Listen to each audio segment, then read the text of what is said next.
बस 1 या 1.5 महीने बचे होंगे आपके फाइनल एग्जामिनेशन के लिए, मेरे क्लास 9 के शेर और शेड्यूल है ना।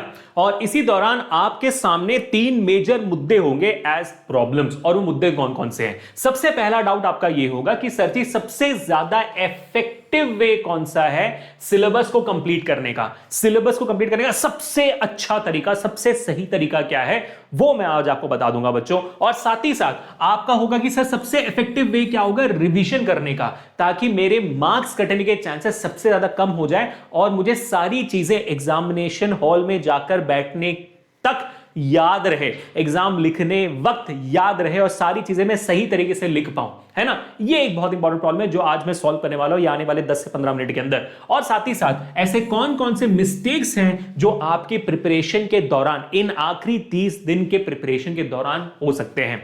तो बच्चों welcome to this session, this is Abhishek, master teacher of physics at Rank Plus. कैसे हो बच्चों जिंदगी, कैसे हो मेरे शेरो शेरनियों? आज इस धमाकेदार वीडियो में हम इसी सारे सवालों का जवाब देने वाले हैं और ऐसे कि मजा आ जाएगा और आप क्लास 9th में टॉप करके निकलोगे। चलिए शुरू करते हैं। शुरुआत करेंगे भाई कौन कौन से मिस्टेक्स आपके इस प्रिपरेशन में हो सकते हैं, उसके बाद मैं आपको बताऊंगा जिन बच्चों का सिलेबस कंप्लीट नहीं हुआ है उन बच्चों को सिलेबस कैसे सबसे इफेक्टिव वे में करना है, ताकि जो बच्चे अभी रिवीजन फेस में हैं उनके बराबरी आप कर पाओ, वहां तक आप पहुंच पाओ। ठीक है, तो most effective way to complete syllabus उसके बाद होगी, फिर हम आगे बढ़ के करेंगे कि भाई सबसे बेस्ट तरीका क्या रिवीजन करने का। ठीक है बेटा, चलिए आगे बढ़ते हैं और फोड़ना शुरू करते हैं। आज का पहला टॉपिक जैसे मैंने बताया बल्ले बल्ले के साथ शुरू कि 5 मिस्टेक्स कौन से हैं जो आपको बिल्कुल भी नहीं करने हैं। सबसे पहला, इग्नोरिंग एसएसटी एंड इंग्लिश। आपके प्रिपरेशन में सबसे ज्यादा इंपॉर्टेंट है कि आप इंग्लिश और एसएसटी को इग्नोर ना करें, क्योंकि ये वो 2 सब्जेक्ट्स हैं जिनके ऊपर शायद आपने पूरे साल ध्यान नहीं दिया होगा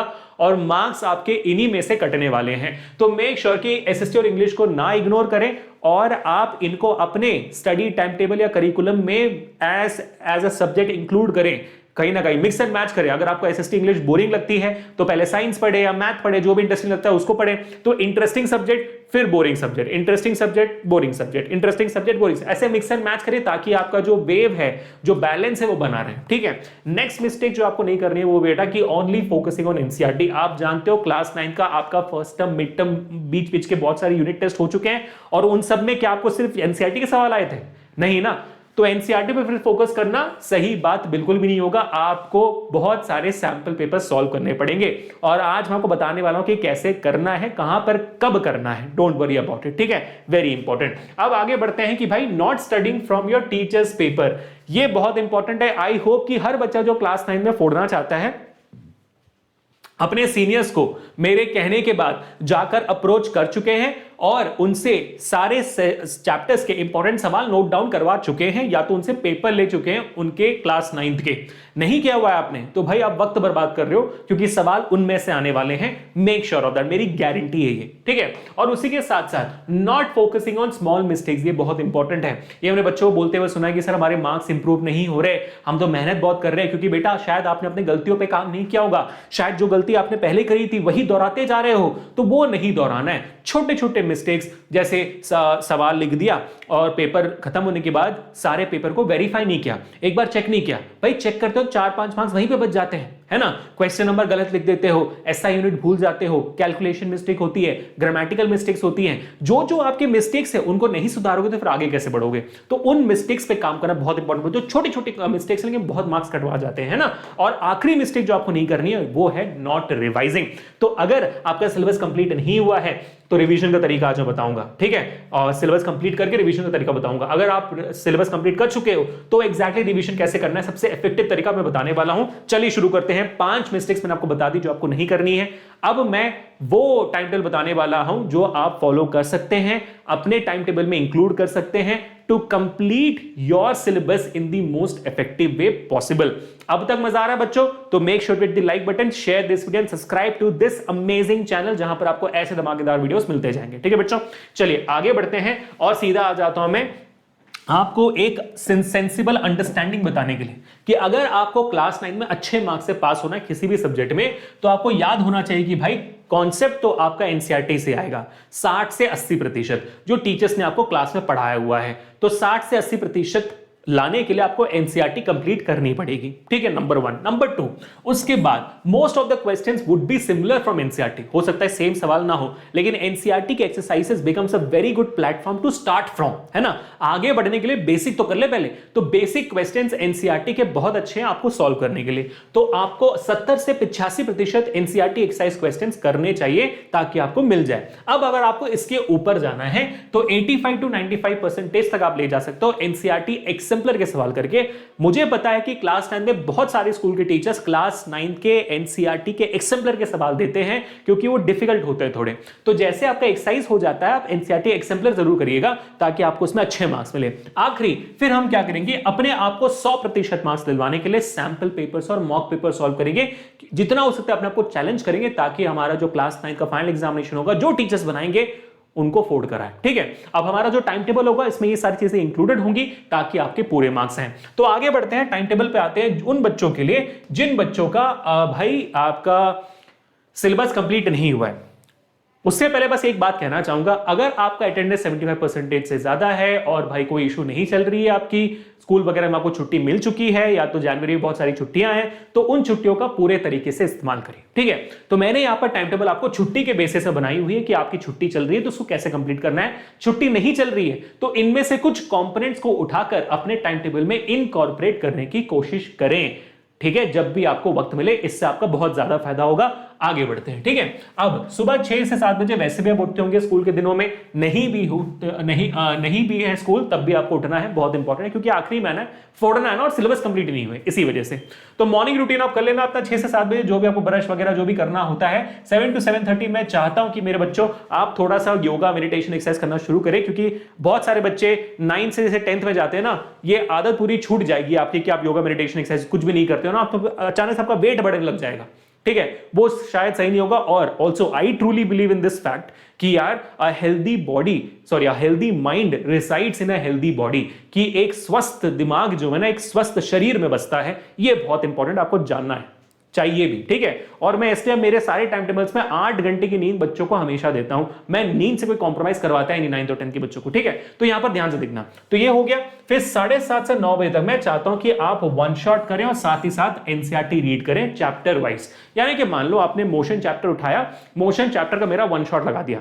मेरा मोशन चैप्टर का वन शॉट होगा कुल मिलाकर 1 से 1.5 घंटे के अंदर। तो उस 1.5 घंटे में आपने क्या किया, वन शॉट देखते देखते, हाँ अभिषेक सर ने करा दिया, एनसीईआरटी को रीड करते जाओगे, साथ साथ में पूरा कंप्लीट वहां पर होगा इन डेप्थ, और एडिशनल चीजें आपको मिल जाएंगी। 1.5 घंटे के अंदर आपने पूरा का पूरा चैप्टर कंप्लीट कर लिया, एनसीईआरटी में टिक मार्क मारते गए। और जब आप वन शॉट देखते देखते आप चैप्टर भी पढ़ते जाओगे ना, आप क्या करना, चैप्टर के अंदर जो इन टेक्स्ट क्वेश्चन होते हैं, डब्बे में जो दिए जाते हैं आपके क्वेश्चंस चैप्टर के अंदर, उनको भी आप सॉल्व करते जाना। इससे क्या होगा, धीरे धीरे आपका कॉन्फिडेंस बढ़ता जाएगा कि हाँ सवाल सॉल्व हो रहे हैं आपके, ठीक है। और अगर आप उसको 1.5x या 1.25x में लाके देखोगे तो शायद हो सकता है कि वो 1.5 घंटे से पहले हो जाए और आपको थोड़ा और वक्त मिल जाए रेस्ट करने के लिए, ठीक है। बाय द वे रेस्ट करने के लिए मैं बहुत वक्त दूंगा, 3 घंटे का मिनिमम टाइम दूंगा, डोंट वरी अबाउट इट।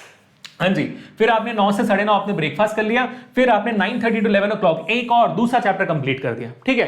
दूसरा चैप्टर भी कंप्लीट कर दिया आपने। सेम तरीका, मैंने यहां पर 1.5 घंटे दिए थे, यहां पर मैंने आपको 1.5 घंटे दोबारा दे दिए। 1.5 घंटे का आपने सेकंड चैप्टर लगा दिया। इस बार आपने जो सेकंड चैप्टर लगाया वो किसी टीचर का लगा दिया था जो एसएसटी पढ़ा रहे थे, है ना। तो एसएससी पढ़ा रही थी, जिनका भी आपने लगा दिया, या तो फिर इंग्लिश पढ़ा दिया। जो भी आपको अच्छा लगता है इंटरेस्टिंग सब्जेक्ट वो पहले कर दें, और जो आपको थोड़ा डर लगता है उसको बाद में कर लें। फिर नेक्स्ट आप अगेन इंटरेस्टिंग चैप्टर कर लेना। इससे आपके जो भी चैप्टर्स हैं वो कंप्लीट होने शुरू हो जाएंगे। सो डोंट वरी अबाउट इट, ठीक है। ये भी हो गया। उसके बाद 11 से 1 बजे जब आप सब करके थोड़ा सा थक जाते हो, सिर्फ पढ़ाई कर करके थक जाते हो ना, अब हम करेंगे क्वेश्चन सॉल्व ताकि आपका दिमाग दोबारा से एक्टिवेट हो जाए, ठीक है। तो 11 से 1 बजे के बीच में आपका एनसीईआरटी एक्सरसाइज करना है आपको खत्म। एनसीईआरटी एक्सरसाइज मतलब जो चैप्टर आपने कंप्लीट कर लिया है ना, उसमें आपने 1 घंटे बिताया और आपने उस चैप्टर के पीछे में जो भी सवाल थे, एक्सरसाइज में जो भी सवाल थे उनको कर दिया, ठीक है। अगर आपको इसमें दिक्कत आती है तो हमारे चैनल पे एनसीईआरटी सॉल्यूशंस हर चैप्टर कंप्लीटेड है, आप वो देख सकते हैं। अगर कहीं पे कंफ्यूजन आता है, अगर आपको वक्त नहीं मिल पा रहा है तो आप इसी को भगाकर देख लीजिए ना, एनसीईआरटी के सॉल्यूशन को आप भगाकर 1.5x में देख लीजिए, तो वो भी आपके साथ कंप्लीट हो जाएगा। जहां जहां प्रैक्टिस कर सको प्रैक्टिस भी कर लीजिएगा, ठीक है। तो 2 चैप्टर हैं तो 2 घंटे में ये हो जाएंगे, ठीक है। 2 चैप्टर का आपने कर लिया। तो आप देखो इससे क्या हुआ, आपका एनसीईआरटी कॉन्सेप्ट कंप्लीट हो गया, आपने एनसीईआरटी एक्सरसाइज भी कर लिया, आप 85% मार्क्स तक अभी पहुंच चुके हो। अब इसको ले जाते हैं थोड़ा सा ऊपर, है ना, 95% तक ले जाते हैं। ये कहां से आएगा, आते हैं, रुक जाओ। तो आपने 1 से 2 फिर लंच कर लिया और आप देखोगे 2:30 से 3, सॉरी हाँ 2 से, मतलब 1 से लेके 3 बजे तक मैंने आपको ब्रेक और पावर नैप का वक्त दे दिया है। आप लंच कर लो आधे घंटे में, फिर 1.5 घंटे आप ब्रेक लो, पावर नैप लो, आपने बहुत मेहनत कर ली, अभी आप ब्रेक ले लो, ठीक है। फिर शुरू होता है नेक्स्ट संघर्ष, जहां पर 3 बजे से 5 बजे तक मैं चाहता हूं कि आप ये प्रोसेस रिपीट करें और इस चैप्टर का जो एनसीईआरटी एक्सरसाइज है वो आप 5:30 से 7:30 के बीच में करें, और मैंने आपको 5 से 5:30 भी ब्रेक दिया हुआ है, ठीक है। तो इसी के साथ आपका 7:30 तक 3 चैप्टर कंप्लीट हो चुके हैं with proper understanding and practice. अब इसके ऊपर हमें कहां ले जाना है, 85 to 90, 95 to 100 ले जाना, ये कहां पर होगा ये देखना ध्यान से, ठीक है। उसके बाद 7:30 to 8:30 PM, 7:30 PM to 8:30 PM मैं चाहता हूं बेटा कि आप एनसीईआरटी एक्सेम्पलर करें। एनसीईआरटी एक्सेम्पलर में ज्यादा सवाल नहीं होते हैं, बट जो आपने 3 चैप्टर्स कंप्लीट किए हुए हैं उनमें पहले और दूसरे चैप्टर कंप्लीट करें। इसमें थोड़े से डिफिकल्ट सवाल होंगे लेकिन आप कर पाओगे। इसके सॉल्यूशंस भी ऑनलाइन अवेलेबल है, सो don't worry about it. Questions भी ऑनलाइन अवेलेबल है। इससे क्या हो जाएगा कि भाई आपका जो कॉन्फिडेंस है डिफरेंट लेवल पे होगा, क्यों, क्योंकि ये टफ सवाल होंगे और आप कर चुके होंगे, ठीक है। और उसके बाद फिर आप 8:30 to 9 डिनर करिए, 9 PM to 10 PM अब ये जो सोने से पहले मैं चाहता हूं कि आप थोड़ा सा सैंपल पेपर कर लेना। कौन से, उन्हीं चैप्टर का जो आपने उस दिन कंप्लीट किया हुआ है। अब ये सैंपल पेपर कहां से मिलेंगे भाई, चैट जीपीटी है, बहुत सारी चीजें हैं, है ना। आपको प्रैक्टिस करनी है तो आप बस चैट जीपीटी में ये प्रॉम्प्ट डाल देना कि भाई give me 20 most important questions from this chapter, from that chapter, ये डाल देना भाई, चैट जीपीटी दे देगा आपको, ऑनलाइन गूगल दे देगा आपको, क्या टेंशन है, ठीक है। या तो बहुत सारे वेबसाइट है जो आपको देता है ये सारी चीजें, सो डोंट वरी अबाउट इट, ठीक है। समझ में आ गई बात, क्लियर है, बढ़िया है, मजेदार। चलो, और उसके साथ साथ हमारे चैनल की वीडियोस भी देख सकते हो। हम 5 का पंच सीरीज कर रहे हैं जहां पर 5 इंपॉर्टेंट सवाल, 5 मार्क के इंपॉर्टेंट सवाल करा रहे हैं। सुपर 20 हमारी हो चुकी है, हमने 11 मोस्ट इंपॉर्टेंट सेशन रीजनिंग के सवाल करना शुरू कर दिया। तो ऐसे बहुत सारे इंपॉर्टेंट सवाल हम ही करवाएं। 20 मोस्ट इंपॉर्टेंट 1 मार्क क्विज चल रही है, तो lot of questions we are ourselves doing. तो अगर आपको ये सैंपल करना ही है, अगर कहीं और से नहीं मिल रहा, आप भाई यूट्यूब में आकर आप वीडियो देखकर सॉल्व करना शुरू करिए ना। ये कहां से ला रहे हैं हम, ये भी तो वहीं से ला रहे हैं सारी चीजें, आपको क्यों ढूंढना है, ठीक है। तो आपने 1 घंटे वहां तक किया, फिर देखो 10 से 6 बजे तक आप सो आराम से, 8 घंटे आप 10 से 10:30 आपने फोन यूज कर लिया थोड़ा सा, उसके बाद फिर आप 7 घंटे सो गए, इट्स फाइन, लेकिन सो जाना, ठीक है। तो ये उन बच्चों के लिए जिन्होंने अभी तक 1 शॉट या तो आपका सिलेबस कंप्लीट नहीं किया।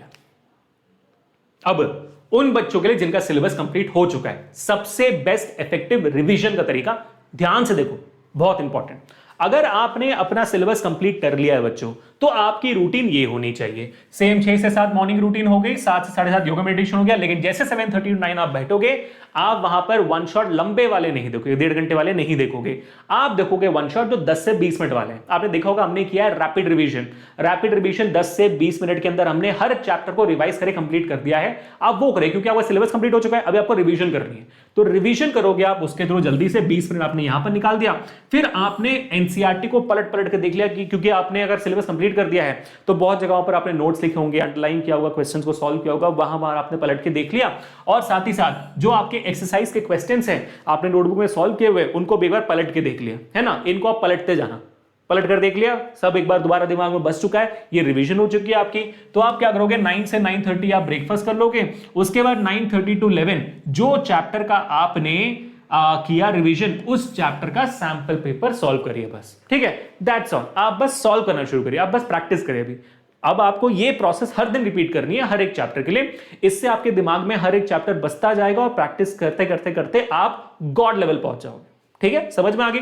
फिर आपने 11 to 1 वही प्रोसेस 1 शॉट वाला, 1 से 2 आपने लंच कर लिया, फिर आपने ब्रेक ले लिया, फिर आपने 3 से 5 एक और सैंपल पर सॉल्व कर लिया, फिर ब्रेक ले लिया आधे घंटे का, फिर आपने 1 शॉट ये किया, फिर आपने यहां पर एक चैप्टर वाइज सैंपल पर सॉल्व किया, फिर डिनर कर दी। फिर आपने उस दिन जो भी पढ़ा था, जो भी कॉन्सेप्ट किए थे, जो भी सवाल सॉल्व करते, उनको एक बार दोबारा पलट कर देख लिया। इससे क्या होगा, आपका उस दिन के 3 चैप्टर का रिविजन कंप्लीट हो जाता है। तो एक दिन में 3 चैप्टर का रिवीजन कंप्लीट हो जाता है आपका, ठीक है बेटा। समझ में आ गई बात। तो 10 AM to 6 AM, 10 PM to 6 PM दोबारा सोने का, कोई टेंशन नहीं। The most effective strategy people, I hope you agree to it, I hope you understand about it. अगर आपको इसमें कोई भी दिक्कत आती है, do let me in the comment section. मैं आपके साथ 9th में भी हूं, 10th में भी रहूंगा, 11th में भी, 12th में भी, जेई नीट के प्रिपरेशन में भी रहूंगा। I am there with you guys, so don't worry, 4th रहेंगे, ठीक है। तो मिलते हैं नेक्स्ट सेशन में people. This is Abhishek, signing off for today. Enjoy your life, stay home, stay safe and stay strong, and until meet the next time, आप फोड़ते रहो। पीस।